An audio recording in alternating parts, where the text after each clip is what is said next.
Welcome back to another edition of the Pagcast. I'm your host, Michael Begani, joined alongside Avon Old Farms forward Brennan Ali. Brennan, I'd like to thank you again for coming on my podcast. How are you doing? I'm good. How you doing? Thanks for having me. Yeah, no worries. Thank you again for opening up your message. I'm doing great, thanks. We're recording this on Super Bowl Sunday, Rams versus Bengals. Viewers who are watching the YouTube version will see that I'm wearing my Rams jersey. I got Donald on the back. You voted on my Instagram story that you're going for the Bengals, and they're close to your hometown.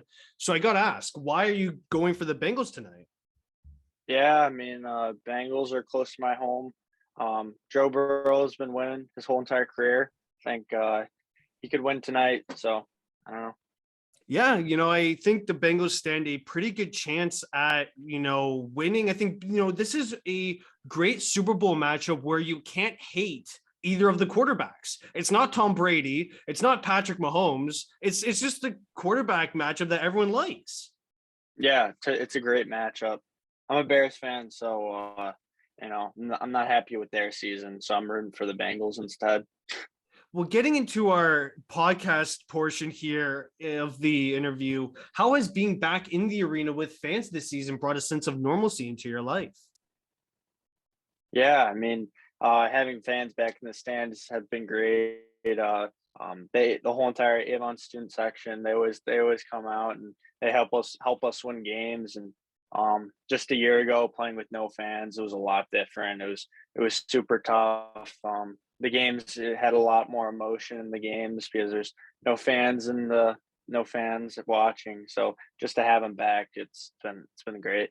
Well, to further your point there, it also would have been tough because you had to generate your momentum. And at times, when you don't have fans and you're only generating some of your own momentum, it can be really hard when you're down 5-2 in a game, for example. Oh yeah, totally. It's just you and the opponent. There's nothing else, and it is hard to generate momentum. But I felt that the games would get even more chippy than usual because there's nobody watching. There's a lot more chirping, stuff like that. So yeah, I'm glad to be back with all the fans and stuff. When sports were postponed during March 2020, what did you do at that time? Because that would have been a very long off season for you. Yeah, totally. I was working out every day, shooting pucks, just hoping to for the season to resume. I was doing that every day. I think I gained like 5-10 pounds working out, so it was good for me to be able to do that, and get a lot stronger. So when the season started up, I was in tip top shape. Yeah, and I think it benefited me a lot. And not the best period for everyone, but we all had to deal with it. So yeah. I agree with you, and I think that it made us think about kind of ourselves. And, like I worked on myself a lot with this podcast. You obviously worked on yourself with your development and off the ice there. How did it affect you mentally? Because I know for me, me and my sister had to be separated from my mom because she's an ICU worker here in Canada. So she had to see the sickest of the sick patients. Like she sees the worst patients there, and she didn't want to bring the coronavirus back home. So speaking to your point of view here, how did the pandemic affect you mentally? Yeah, mentally, it was really good to have my whole entire family home. So I was able to be with my brother and sister, mom and dad, and being with them for a while, it was great. So mentally, I was fine, and I would always FaceTime friends, do whatever with them, or just call them. And yeah, that's how I mentally was staying like tip top. And yeah, it didn't affect me too bad. I know it affected others. Really, it was really bad on others, but I was thankful that I was all right. Getting into your story a bit here, who influenced you to get into hockey? Yeah, my brother got me into hockey. He's been a huge role model for me. From a young age, like we've always been super competitive. Yeah, I like playing hockey in the outdoor rinks and stuff. He's 4 years older than me, so I would always want to beat him. And yeah, it's been great. The brother versus brother competition, it's nothing like it. No, there's nothing like it. Is there a specific player who you model your game after? Yeah, I'd say I modeled my game after Blake Wheeler, Bo Horvat, JT Miller. All three of those guys, they're all hard to play against. They have good shots. I mean, they're fast, they're physical. I think that's exactly how I play. Yeah, I mean, hard to play against. That's how I play, and they create turnovers. They do the little things that win games, and I think I do just that. So, yeah. Since you are from the Chicago area, I kind of have to ask this question. Did you grow up as a Blackhawks fan? Because that would have been the hometown team for you. Oh yeah, I was a huge Hawks fan. I mean, growing up during the dynasty, seeing all those guys win cups every like not every year, but every other year, playing making playoff runs. I mean, it was awesome. It made me just grow the love for the game. And Chicago was so much fun to like be there while they were winning. So I mean, I just loved it, Did you especially as a young oh, kid sorry. playing hockey. Did you You're happen good. to go to any of the playoff games when they were such a dominant force? Yeah, I ended up going to it was I think they beat the Bruins maybe 2013. It was the game before they won the Stanley Cup. It was at the United Wow. Center. It That's was freaking great. sick. Yeah, place was bumping. Oh It yeah, was a lot of 100%. fun. It was a lot of fun. Playoff hockey, there's nothing like it, right? I mean, it Oh, brings out the best no. atmosphere. Yeah, totally. I mean, United Center was sold out. Everyone had their like white flags or whatever. So it was it was a lot of fun. Great experience. Your junior team that you played with was the Chicago Mission. How did that team help with your development? Yeah, I mean, the mission was great. They have a facility in the city. It's where the Blackhawks practice. They have a weight room, two really nice sheets, and I mean, our practices were super high pace. We did like an hour and a half practice and then hour workout. So, um, I mean, they have great competition they play against, and I mean, they're a top program in the U.S. So, um, I mean, the guys that come out of there are really good, and I mean, it was great for me, and it helped my development a ton. How is it playing for such a top tier organization like the Chicago Mission? Because it's obviously such a huge opportunity and honor for you to play with them. Yeah, totally. Like as a young kid, I always wanted to play for them, and then to be able to play with them, and um, like I won a couple of state championships with them. It was really cool, and it was a goal of mine since I was young, and uh, I made it happen. I mean, there's no better feeling than that. You played with the USNTDP juniors, bit of a tongue twister there for me as a Canadian. You can probably rhyme it off. In Oh yeah, 2020, 2021, that boasted a lot of NHL talent, players that got drafted, such as Chaz Lucius, Sasha Pastuchov, and Red Savage. What's it like playing with players that can elevate your game?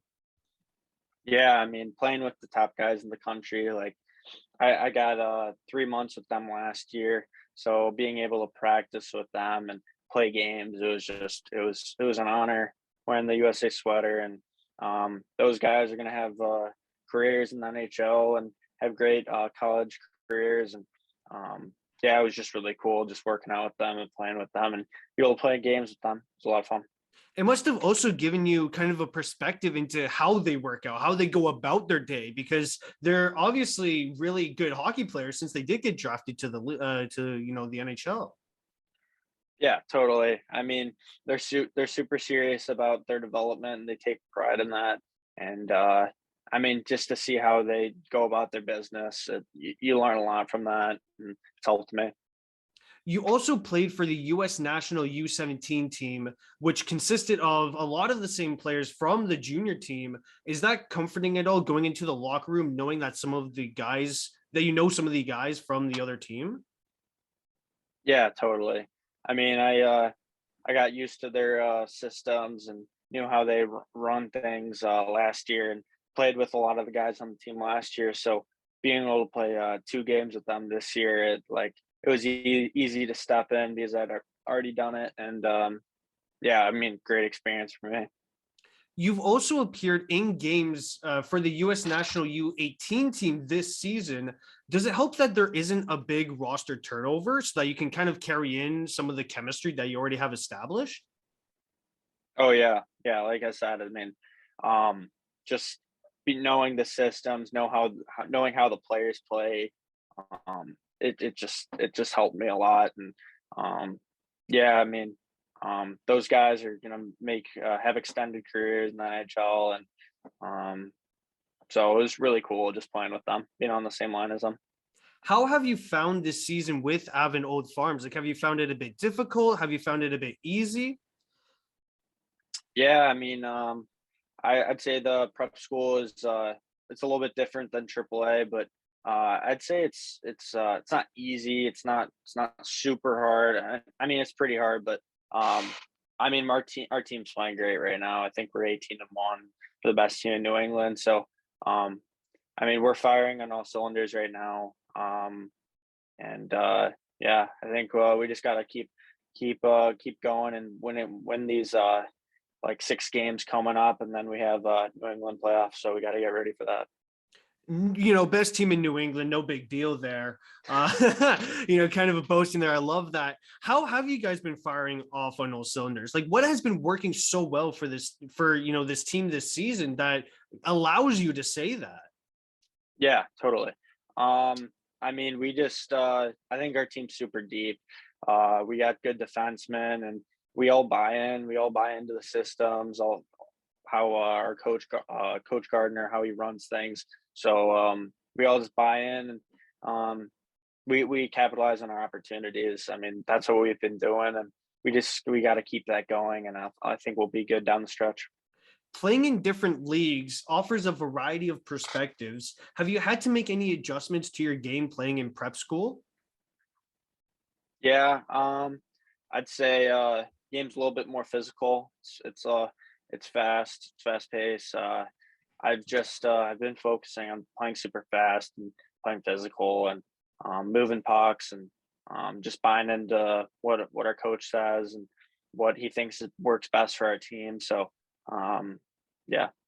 So on your elite prospects page, it says you're listed at 6'1". So do you think that the style of your play and the system that the coach has kind of, I guess, interconnects? Like, it makes sense, right? Like, there's that gel there. Oh yeah, I think our coach likes kids that can finish checks and play hard to play against.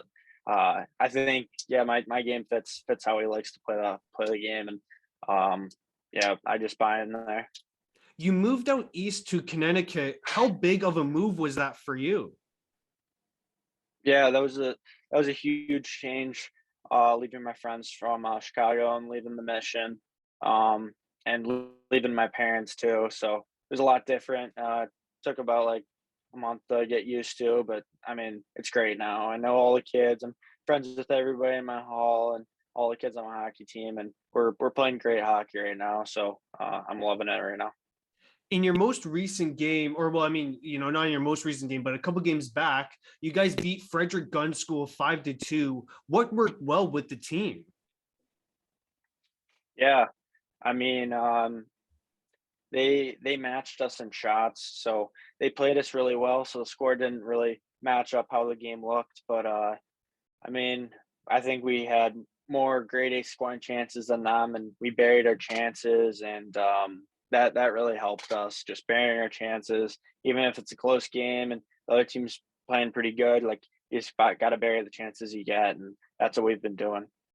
What are some of your personal goals and what are some of the team goals that you have for this season?